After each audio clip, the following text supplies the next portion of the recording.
What's up, FirstCase? My name's Hank Balch. I'll be hosting your 2025 SPD Quality Improvement Expert Series, and we've got two fantastic experts on this topic queued up for you over the next 12 months. We're going to be diving into topics like, hey, what is the purpose of SPD in general? What are the KPIs that you need to be looking at if you're talking about quality?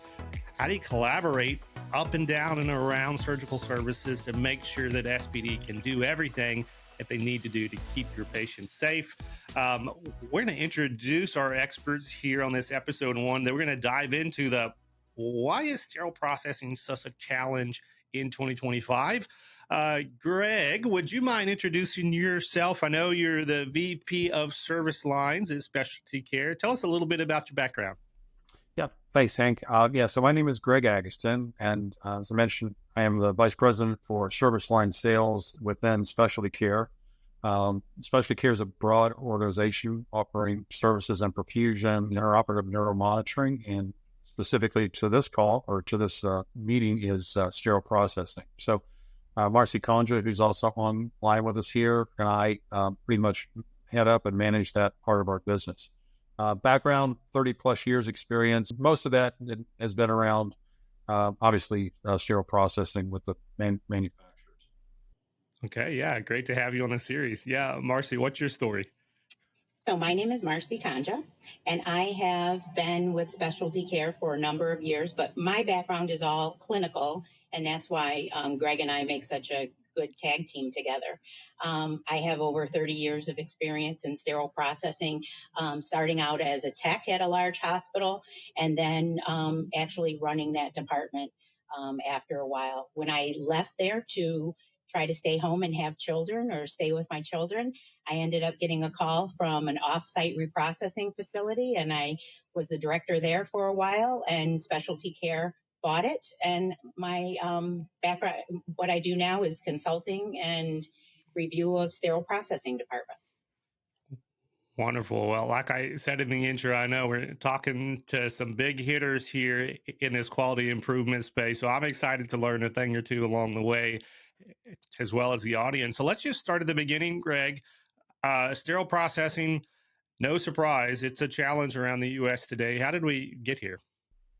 Yeah, so great question. And a lot of my background is in, on the business side of the equation. As Marcy said, she's the clinical component. I focus on more of the operations and quality side. I'm Lean Six Sigma certified through the University of Michigan and done a lot of work around this area. And what I came to find out was that, when you look back, Lean is all about finding root causes of the problem. So I went back and looked at really kind of what was the root cause, or how did we get here, as your question was stated. So what I found out by looking at some very good books, some old books, Principles of Methods of Sterilization, written back in the 30s and 40s, outlined what was happening at the time. And at the time, American College of Surgeons came back and said, hey, we really want to centralize sterile processing. And the reason being was that sterilization at the time was in a situation where the most difficult thing was managing the sterilizer. They were really, pressure cookers. So these pieces of equipment were scattered throughout the hospital, and nurses were actually doing all the instrument processing at the time. Because there was no control over that, the American College of Surgeons thought it would be best to centralize that function into a central sterile processing area, which they did. The challenge, though, and where we've kind of gone off the rails a little bit, is that at the time, the sterilizer was very difficult to manage. You had to manage the time, the temperature, the pressure, and actually monitor those units to make sure that all the parameters were hit. So that took somebody who had some skill to be able to manage that piece of equipment. The instrumentation being processed at the time was very basic. So if you think about ring-handled instruments, they list in the book and show a picture of like the most common, instruments or the challenging instruments to process. Literally it's, scissor, a rongeur, curettes, a scalpel. So very, very, what we would consider very basic general instrumentation.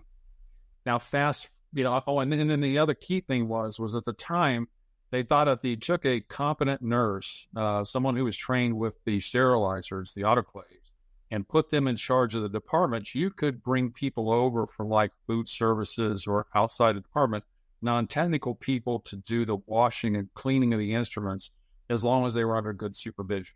And at the time, that probably worked pretty well because the instrumentation was pretty simple. Fast forward to today, the challenge today is that the sterilization, the autoclaves, the low temperature sterilizers are very simple to operate. They're push button, they're automated. They give you a tape, tell you what, parameters were met. You check those off and you're generally pretty good to go, plus all the other, chemical, biological indicators that we have today. So pretty well set on that. What has changed, though, is the complexity of and amount of instrumentation. So that's where things have gone off the rails, where you can't really take someone who's a non-technical person or a very untrained person and put them in charge of processing this very complex instrumentation. It just doesn't work very well. It generally takes, from Nancy Chobin's article back in 2008, she wrote an article about cost and time to train a technician for SPD. That was estimated between 9 to 12 months, and the cost at that time was around, I think, $51,000 or $52,000 for the training. And extrapolate that to today's numbers, we're now into the probably mid 60s to train a person for that same amount of time based off her data. So it's a lengthy process, and it's a very complex process to get somebody up to speed. And then you compound that problem with the high turnover in SPD, and you create kind of a situation we see a lot of places across the country. Yeah, Marcy, when we talk to administrators, they don't like to hear that 9 to 12 months training figure. It tends to be how quickly can you get these folks trained from point A to point B? And then, when you whip out the data that says, hey, to Greg's point, this industry has gotten more and more complex, and the requirements, that knowledge base, that core training base to really be competent at this, it just takes time to affect. Has that been your experience in the industry? Do you want to add any other kind of clinical perspective to what Greg has said here today? Oh, yes, of course, Hank. 9 to 12 months to feel comfortable. I remember when I started being scared when that phone rang from the OR, because I didn't know if I would know what the instrument was. There's so many more instruments nowadays, and the complexity is there's so much detail in the IFUs for cleaning, inspection, sterilization.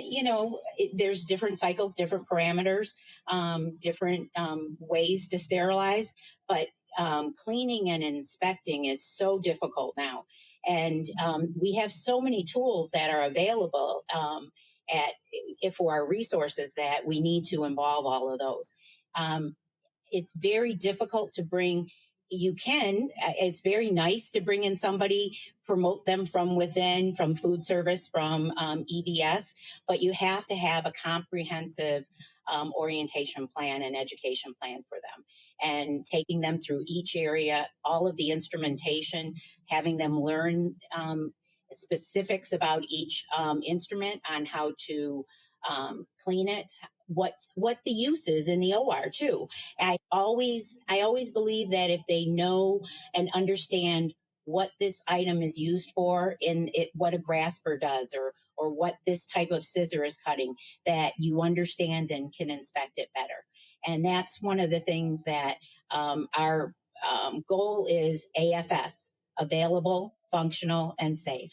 And making sure that the instruments are available when needed, that they're functional, that they're all in working order, they're safe, they've been sterilized correctly, there's no bioburden, there's no problems within the tray. And that's what's needed nowadays. Hey, I'm just going to pull up, if I could, show you a quick picture. This is the example of what they were saying was the most challenging instruments to process. Yeah, right. And everyone's in there thinking like, oh man, that's that's the least challenging instruments these days. We weren't doing flexible, endoscopies. We didn't have minimally invasive surgical instruments. We couldn't perform a lot of the procedures that are being performed today just because the technology wasn't there. I mean, we weren't doing robotics. We weren't doing flexible endoscopes. So we have come so far in the advancement of the medical instrumentation, but what's been left out in from the sterile processing line is that thought process is you can bring in, lower skill level people, less technical people to do this processing because we're washing, we're just cleaning, spoon, forks, and knife.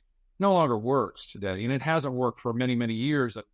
And what Marcy and I see, and I'm sure that, people are listening to this experience on a day-to-day basis, is the result of that is that if we don't treat the profession as a true profession and train people properly at a very high level, and then, keep them and retain them in those positions through, advancement, through opportunities, through pay, recognition, motivation, then you end up with this high turnover in this department that's critical to the success of the operating room. And from that, it results in high errors. And errors are shown up as, missing, broken, dirty, contaminated trays, etc.